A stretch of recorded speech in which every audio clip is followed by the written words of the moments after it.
श्री गणेशाय नमः। नीलाम्बुज श्यामल कोमलांगम सीता समारोपित वामभागम पाणो महासायक चारुचापम नमामि रामं रघुवंशनाथम। प्रहलाद नारद पराशर पुंडरीक व्यासाम्बरीश शुक शौनक भीष्म दालभ्यान रुक्मांगदार्जुन वशिष्ठ विभीषण आदीन पुण्यानिमान परम भागवतान स्मरामि। शुरू करते हैं। इस वीडियो में हम लोग 150वां छप्पा पढ़ेंगे, जिसमें हम लोग श्री अग्रदेव जी के शिष्य के बारे में पढ़ेंगे और श्री टीला जी के वंश के बारे में पढ़ेंगे। छोटी सी वीडियो होगी ये वाली, और आगे हम लोग अन्य भक्तों के बारे में अगली वीडियो में पढ़ेंगे। शुरू करते हैं। 2 छप्पे दिए हैं, 150 और 151। श्री अग्र अनुग्रह ते भये शिष्य सबे धर्म की ध्वजा।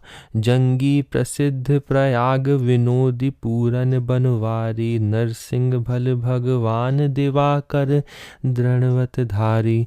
कोमल हृदय किशोर जगत जगन्नाथ सलूधो। औरो अनुग उदार खेम खींची धर्म धीर लघु ऊधो। त्रिविध ताप मोचन सबे सौरभ प्रभु निज सिर भुजा। श्री अग्र अनुग्रह ते भये शिष्य सबे धर्म की ध्वजा। श्री स्वामी अग्रदेवाचार्य जी के अनुग्रह से ये सब शिष्य परम धर्म की ध्वजा हुए। उनके नाम हैं श्री जंगी जी, प्रसिद्ध संत श्री प्रयाग दास जी, श्री विनोदी जी, श्री पूरन दास जी, श्री बनवारी दास जी, श्री नरसिंह दास जी, भक्तवर श्री भगवान दास जी, भगवत भजन के नियमों का दृढ़ता से पालन करने वाले श्री दिवाकर जी, कोमल एवं सरस हृदय वाले श्री किशोर दास जी, जगत में जागने विषयों से सावधान रहने वाले श्री जगन्नाथ जी। लिखा है जगत में जागने वाले श्री जगन्नाथ जी, जगत से जागे हुए हैं। जो हम लोग सो रहे हैं सब जगत में ही, ये लोग जागे होते हैं। कहते हैं योगी जो होता है वो जागा होता है संसार से, तो वैसे ही समझ लीजिए। आगे लिखा है श्री सलूधो जी, दूसरे उदार अनुचर गुरु के अनुगामी, खींची वंश के खेम जी तथा धर्म का धैर्य पूर्वक पालन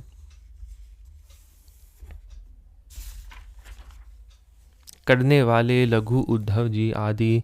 सौरभ प्रभु श्री अग्रदेव जी ने आशीर्वादात्मक अपना कर कमल इनके सिर पर रखा।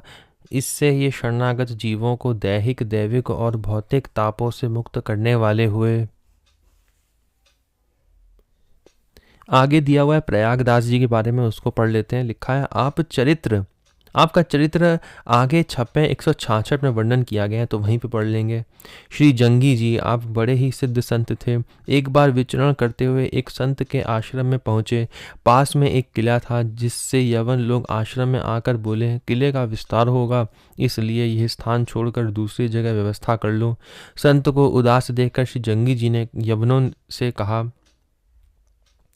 बादशाह से कह दो कि संतों के रहने के लिए दूसरा आश्रम बनवा दें, तभी इस स्थान को छोड़ेंगे। यमन लोग आश्रम में तोड़फोड़ चालू कर दिया। श्री जंगी जी ने किले में एक लात मारी, जिससे वह धराशायी हो गया। बाद में बादशाह ने चमत्कार देखकर चरणों में पड़कर क्षमा मांगी। भेंट में बहुत सा धन दिया। आपने उस धन को संत सेवा में लगा दिया। इस प्रकार आपने स्थान एवं संतों की रक्षा की। श्री विनोदी जी, एक बार आप भगवान की मानसी पूजा कर रहे थे। बहुत देर के बाद जब आपने नेत्र खोले तो एक भोला भाला शिष्य बैठा था। उसने पूछा, गुरुदेव आप क्या कर रहे हैं? गुरुदेव ने कहा, पूजा। शिष्य ने कहा, गुरुदेव पूजा के बाद चरणामृत दिया जाता है। गुरुदेव ने समीप में रखे हुए जल पात्र से चरणामृत दिया, जिससे शिष्य को यत्र तत्र सर्वत्र श्री सीताराम जी का दर्शन होने लगा।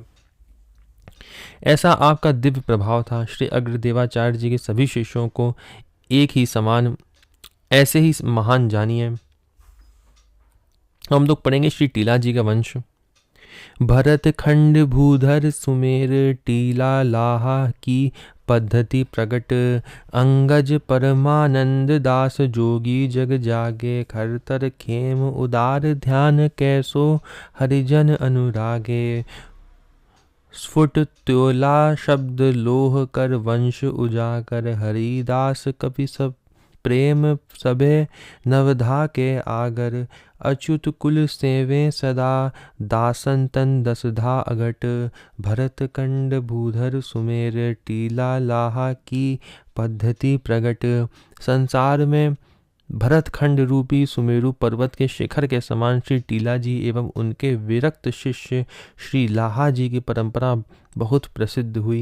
इनका हम लोग ने चरित्र पढ़ रखा है, आप लोग प्लेलिस्ट में देख सकते हैं टीला जी और लाहा जी के बारे में। श्री टीला जी के पुत्र शिष्य श्री परमानंदास जी ये जगत में जागते सावधान रहते हुए भजन परायण रहे। श्री जोगीदास जी अति तीव्र है वैराग्य और विवेक जिनका, ऐसा श्री खेम जी। उदार मन वाले श्री ध्यानदास जी, श्री केशवदास जी सभी हरि भक्तों के अनुरागी थे। स्पष्ट वाणी श्री त्योला जी लोहार वंश में परम प्रसिद्ध थे। श्री हरिदास जी का श्री हनुमान जी में परम प्रेम था।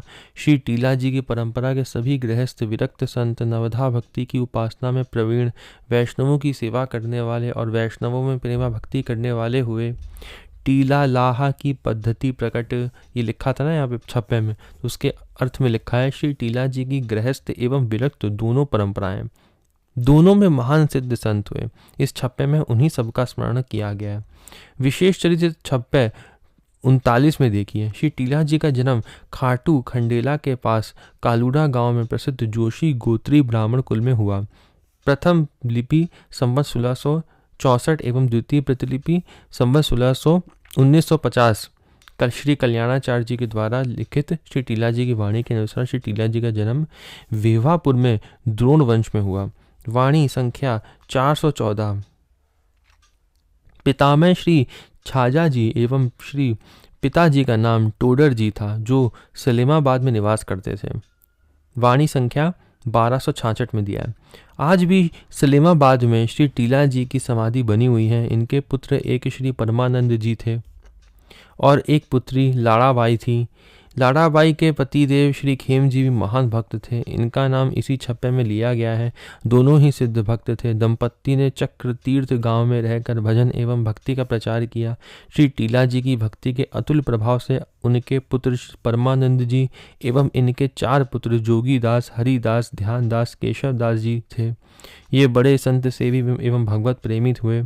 मनोहरपुरा के राव लूणकरण जी ने श्री टीला जी की भक्ति एवं संत सेवा से प्रभावित होकर विक्रम संवत 1602 में इनको 400 बीघा भूमि भेंट की, जिनके पट्टे एवं सनद खोरी में अब भी सुरक्षित हैं। श्री टीला जी के पौत्र श्री केशव दास जी का जन्म यहीं खोरी में हुआ। इनके पिता यहीं आ गए थे। खोरी गांव जयपुर राज्य में शाहपुरा के पास है। यहीं पर श्री परमानंद जी की छतरी है। भावुक भक्त वहां पहुंचकर दर्शन प्रणाम करके अपने को कृतकृत्य मानते हैं। श्री जोगीदास जी ने खेलड़ा ग्राम में एक मंदिर बनाया। इनके चमत्कारों से प्रभावित होकर बादशाह ने इन्हें जागीर दी। मंदिर में अब तक श्री जोगीदास जी के वंशज पुजारी हैं। श्री टीला जी के विरक्त शिष्य श्री लाहा जी थे। ये खाली बढ़ी जाति को पवित्र करने के लिए उसमें अवतीर्ण हुए थे। अरनिया ग्राम में स्थित श्री टीला जी की गद्दी पर इनके विरक्त शिष्य श्री लाहा जी विराजे और इन्होंने बड़े सद्भाव पूर्वक संत सेवा की।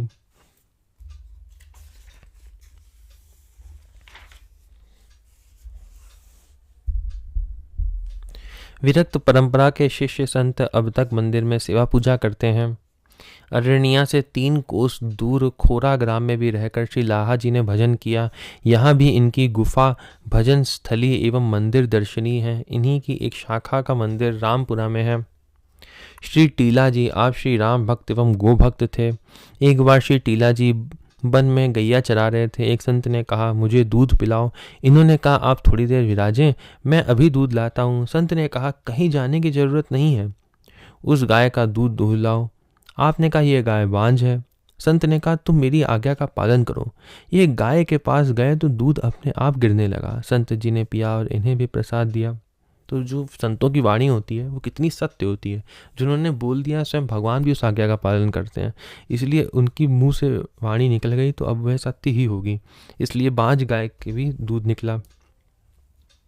प्रसाद का अद्भुत स्वाद एवं चमत्कार देखकर चरणों में पड़कर आपने प्रणाम किया। भगवान अंतर्धान हो गए। उस अंतर्वेश में भगवान ही थे।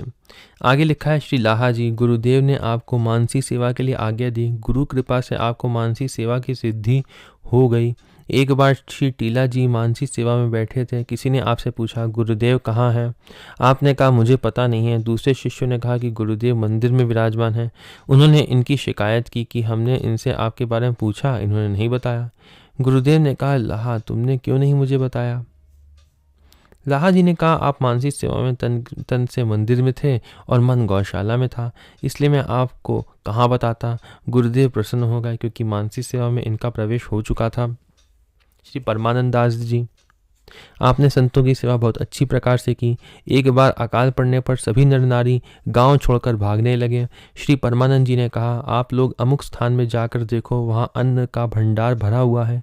लोगों ने कहा कि हम सब देख चुके हैं, वह भंडार खाली हो चुका है। श्री परमानंद जी ने कहा, पुनः जाकर देखो। वहां जाकर देखा तो भंडार भरा हुआ मिला। इस प्रकार दया करके आपने सभी के प्राणों की रक्षा की। तत्पश्चात संत सेवा का प्रताप देखकर सभी लोग संत सेवा करने लगे। एक बार श्री परमानंद जी ने पिताजी से मंत्र दीक्षा के लिए प्रार्थना किया। श्री टीला जी ने कहा, 4 धाम की पैदल यात्रा करके तथा सभी तीर्थों का जल लेकर आओ, फिर तुम्हें मैं दीक्षा दूंगा। तीर्थ यात्रा करते हुए मार्ग में इनके पैर छिल गए, खून निकलने लगा। भगवान ने आकर दर्शन दिया और त्रिवेणी को प्रकट करके सभी तीर्थों का जल प्रदान किया। भगवान अंतर्धान हो गए। घर आने पर श्री टीला जी इनके ऊपर भगवत कृपा विचार कर मंत्र दीक्षा दी। हम लोग पढ़ेंगे श्री केशव दास जी के बारे में। आप भी परम सिद्ध संत थे, नित्य गैया चराते थे। सिद्ध बल से आधे पहर तक श्री जगन्नाथपुरी में पहुंचकर दर्शन करते थे।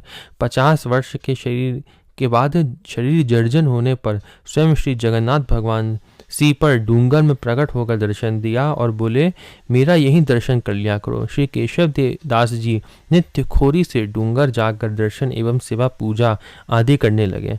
आज भी वहाँ ऋषि पंचमी का मेला लगता है। भादों में 2 बार मेला लगता है। दर्शनार्थियों की मनोकामनाएं पूर्ण होती है। श्री त्योला जी, आप लोहार जाति में उत्पन्न श्री राम जी के भक्त थे। बड़े प्रेम से संत सेवा करते थे। एक बार नगर का मालिक घोड़ों की टापों में लोहे के नाल लगाने के लिए बुलवाया, लेकिन संत सेवा में लगे रहने के कारण नहीं जा सके। स्वयं श्री राम जी ने इनका रूप धारण कर जाकर घोड़ों की टापों में नाल लगाया। बाद में जब श्री त्योला जी गए तो मालिक को बड़ा आश्चर्य हुआ। उसने कहा कि तुम दोबारा कैसे आ गए? श्री त्योला जी समझ गए कि भगवान ने मेरा रूप धारण कर ऐसा कार्य किया है। श्री त्योला जी की भक्ति प्रकट हो गई। इनके उपदेश को सभी लोग मानकर संत सेवा करने लगे। तो जितना चरित्र इसमें दिया हुआ था वंश का, यहीं पे समाप्त होता है। अगली वीडियो में हम लोग और भी भक्तों के बारे में पढ़ेंगे, जैसे कान्हर जी, नीवा जी, तुवर भगवान जी, और फिर उसकी अगली वीडियो में जसवंत जी, हरिदास जी और गोपाल विष्णुदास जी के बारे में भी पढ़ेंगे। ओम नमो भगवते वासुदेवाय।